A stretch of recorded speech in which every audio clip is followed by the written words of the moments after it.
نطلب من الحكومه واعضاء الحكومه حتى واحد ما يخرج يتواصل، يسكتوا.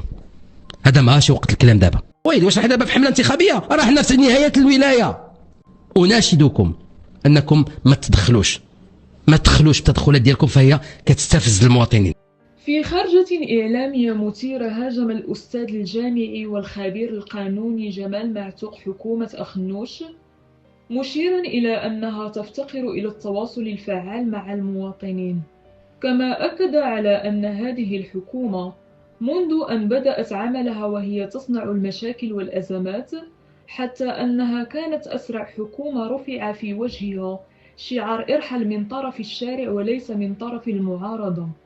ومن هذه الأزمات يقول الأستاذ معتوق فرض جواز التلقيح وتثقيف سن الولوج إلى مباريات التعليم، وأزمة امتحانات التلاميذ، وارتفاع أسعار الوقود والمواد الاستهلاكية، فضلا عن مشكل المحامين مع وزير العدل وغيرها.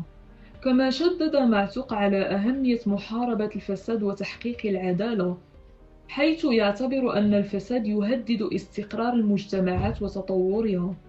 كما أكد على أهمية وجود قوانين رادعة وتطبيقها بشكل فعال لمكافحة الفساد، وأضاف أيضا على ضرورة وجود آليات للرقابة والمساءلة لضمان عدم استغلال السلطة وتحقيق المصلحة العامة.